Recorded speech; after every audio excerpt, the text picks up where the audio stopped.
ఇహైకస్థం జగత్కృత్స్నం పశ్యాద్య సచరాచరం మమ దేహే గుడాకేశ యచ్చాన్యద్రష్టుమిచ్చసే. ఓ అర్జున, కల్పవృక్షము క్రింద గడ్డి పరకలు మొలచునటులా ఈ మూర్తుల యొక్క రోమకూపములందు కూడా సృష్టి అంకురములున్నవి. ఇంటి పైకప్పునందిలి కంతల నుండి వచ్చడి కిరణములందు పరమాణువులు ఎగురుచూ కనిపించు రీతిని ఈ మూర్తుల యొక్క అవయవములందిలి సంధి ప్రదేశములందు అనేక బ్రహ్మాండములు ఎగురుచూ కనిపించుచున్నవి. ఇందలి ప్రతి అవయవ ప్రదేశమునందునూ విశ్వవ్యాప్తి కనిపించుచున్నది. ఈ జగత్తుకు ఆవల ఏది కలదో నీవు చూడదలుచుచో దానిని కూడా చూడుము. దయామయుడగు శ్రీకృష్ణుడి ఈ సంగతులను అన్నింటినీ చెప్పెను. కానీ నీవిదంతయూ చూచితివి కాదా అని శ్రీకృష్ణుడు అడిగిన ప్రశ్నకు అర్జునుడే జవాబును ఇవ్వలేదు. అంత శ్రీకృష్ణుని మనస్సున అర్జునుడిట్ల మోగవలే ఏల స్తబ్దుడగుచున్నాడని సంశయము కలిగెను. ఈ సంశయముతో శ్రీకృష్ణుడు అర్జునుని వైపు చూడగా అర్జునుడు పూర్వము వలనే ఆసక్తితో ఉన్నట్టులా అతనికి కనిపించెను. నతు మాం శక్యసే ద్రష్టుం అనేనైవ స్వచక్షుషా దివ్యం దదామి తే చక్షుః పశ్య మే యోగమైశ్వరం. శ్రీకృష్ణుడు తన మనమునందు ఇట్లు అనుకొనెను. ఇంతవరకు ఇతనికి ఆసక్తి తగ్గలేదు, ఇంకనూ ఇతనికి ఆత్మసుఖ లాభము కలగలేదు. నేనితనికి చూపించిన నా వాస్తవిక సత్యస్వరూపమును ఆకళింపు చేసుకున్న శక్తి ఈతని యందు కనిపించుటలేదు అని యోచించి నవ్వుకొని అతడు అర్జునునితో ఇటులనెను. నేను నీకు విశ్వరూపమును చూపితిని, కానీ నీవు దానిని చూచుటలేదు. భగవానుని ఈ మాటలు విని చతురుడగు అర్జునుడు ఇటులనెను. కానీ ఇది ఎవరి తప్పు? మీరు కొంగకు వెన్నెలను ఆహారముగా పెట్టునట్టి నిష్ఫలమగు ప్రయత్నము చేయుచున్నారు. గ్రుడ్డివాని ముందు పరిశుద్ధమునర్చిన అద్దమును పెట్టుచున్నారు. లేదా ఓ ప్రభు, చెవిటివాని ముందు సంగీతమును ఆలపించుచున్నారు. మీరు బుద్ధిపూర్వకముగా పూతేనె కణములను కప్పకు ఆహారముగా నిడుచున్నారు. అందుచే ఆ కణములు వ్యర్థముగా నష్టపడుచున్నవి. ఇట్టి స్థితిలో ఓ నారాయణ, మీరు ఇతరునిపై క్రోధము నేల చెందెదరు. ఏ వస్తువు ఇంద్రియాతీతమైనదో, దేనిని కేవలము జ్ఞానదృష్టి మాత్రమే అనుభవించగలదో ఆ వస్తువును మీరు నా చర్మచక్షువుల ముందుంచుచో నేను దాని నెటుల చూడగలను.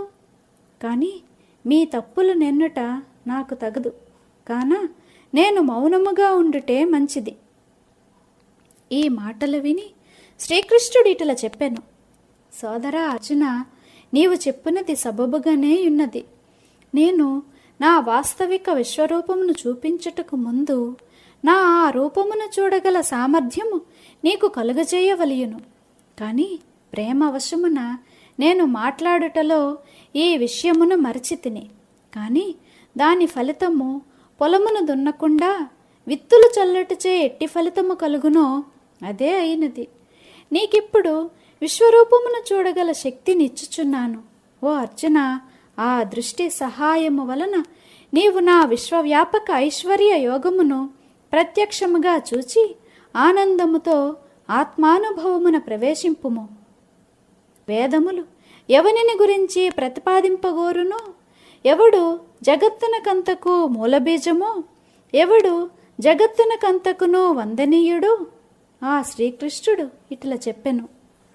సంజయ ఉవాచ ఏవముక్త్వా తతో రాజన్ మహాయోగీశ్వరో హరిః దర్శయామాస పార్థాయ పరమం రూపమైశ్వరం.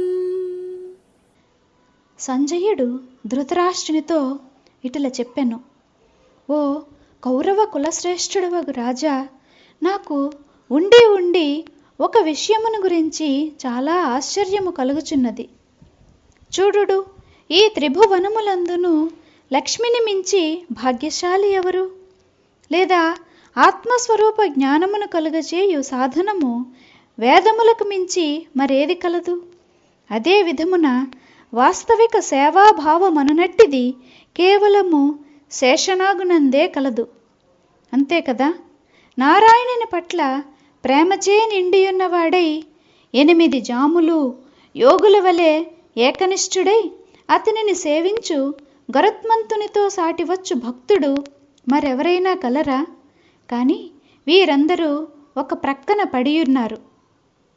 కానీ పాండవులు జన్మించిన నాటి నుంచి నారాయణ సఖ్యమును తమ వైపుకు ఆకర్షించుకొనుచున్నారా అనునటుల ఒక నూతన స్థలము జన్మించినది. ఈ పంచపాండవులలో అర్జునునకు శ్రీకృష్ణుడు పూర్తిగా వశపడినాడు. వీరి సంబంధము కాముకుడగు పురుషుడు లావణ్యవతియగు స్త్రీకి వశపడినటుల ఉన్నది. శ్రీకృష్ణుడు అర్జునుని వలయందు చిక్కుకొనినటుల బహుశా పెంపుడు పక్షి కూడా ఈ విధముగా మాట్లాడదు. వేడుక కొరకు ప్రేమతో పెంచిన హరిణము కూడా ఈ విధముగా ఆడుకొనదు. అర్జునునికెట్టి అదృష్టము పట్టినదో తెలియదు. పరబ్రహ్మమును పూర్తిగా తన కనులతో చూచు సౌభాగ్యం అతనికి కలిగినది. శ్రీకృష్ణుడు అతని ప్రతి కోరిక ఎటుల నెరవేర్చుచున్నాడో చూడుడు. అర్జునుడు కోపించినప్పటికీ దేవుడు దానిని సంతోషముగా స్వీకరించును. అర్జునుని ఎడ శ్రీకృష్ణుడు ఇటులుండుట ఎంతేని ఆశ్చర్యకరముగా ఉన్నది.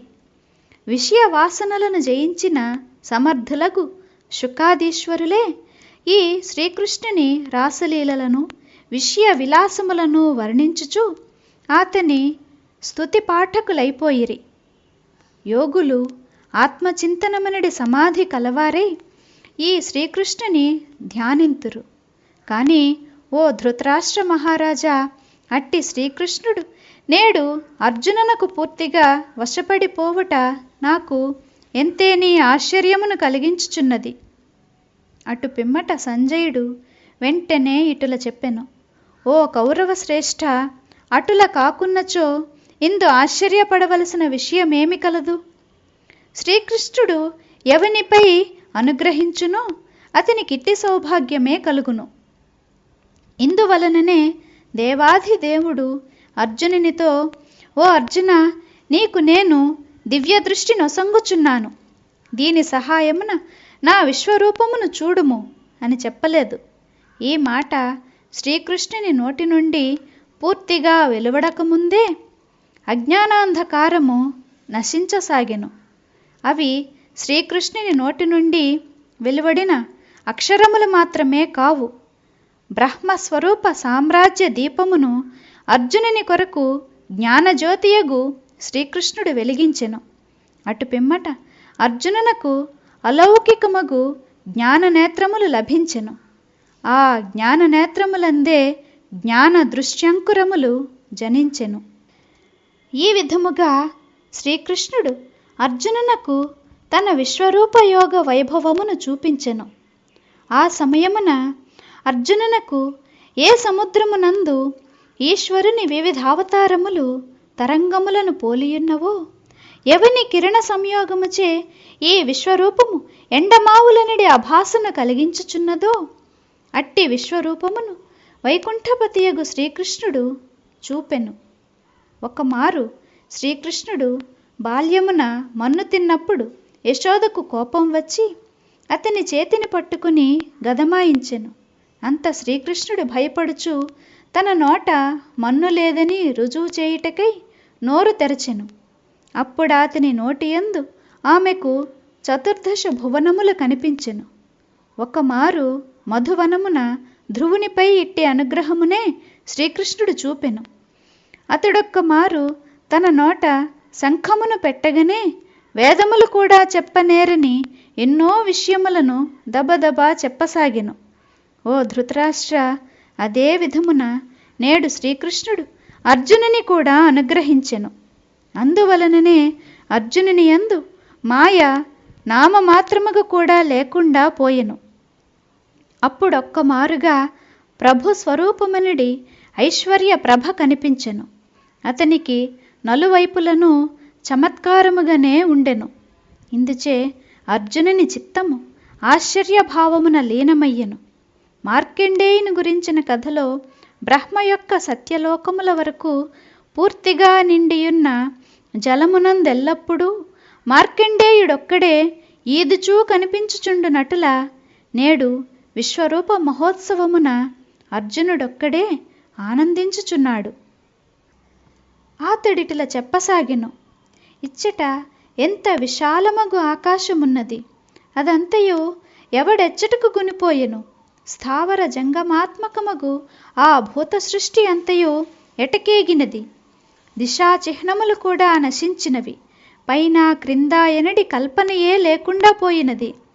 మేల్కొనిన పిమ్మట స్వప్న విషయములన్నయూ లోపించిన విధమున సృష్టి ఆకారము కూడా లోపించిపోయెను. సూర్య తేజో ప్రభావము వలన చంద్రుడు నక్షత్రములు అదృశ్యములైపోయినట్ల జగత్ప్రభుని ఈ విశ్వరూపము సృష్టినంతను కబళించినదా అన్నట్లుండెను.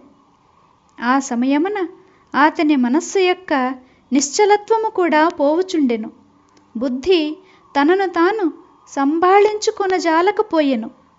మరియు ఇంద్రియ వృత్తులు తారుమారై హృదయమున నిండియున్నవి.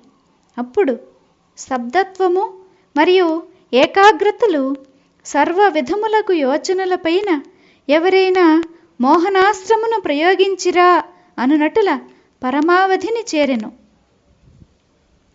అర్జునుడు ఈ రీతిని ఆశ్చర్యమున లీనమై కౌతుకముతో చూడసాగినప్పుడు అతని ముందు చతుర్భుజుడగు శ్రీకృష్ణుని కోమల స్వరూపము కనిపించసాగెను. కానీ అదే రూపము నలువైపులను అనేక విధములగు వేషములలో కనిపించుచుండెను. వర్షకాలమున మేఘ సమూహము ఎడతెగక వృద్ధి పొందు రీతిని, లేదా మహాప్రళయ సమయమున సూర్య తేజస్సు అభివృద్ధి పొందు రీతిని ఆ సమయమున జగత్ప్రభుని విశ్వరూపము తాను తప్ప మరేదియూ లేకుండా చేసెను. ప్రథమమున ఈ విధముగా అతని స్వరూప సాక్షాత్కారము కలుగుటతోడనే అర్జునుడు సమాధిని పొంది స్తబ్దుడైపోయెను. ఆ పిమ్మట అతడు సహజముగానే కనులను తెరచెను. అటుల తెరచుటతోడనే అతనికి విశ్వరూప సందర్శనమాయెను. అర్జునునికి గల తన ఈ కనులతోడనే విశ్వరూపమును చూడవలననడి కోరికను ఈ రీతిగా శ్రీకృష్ణుడు నెరవేర్చెను.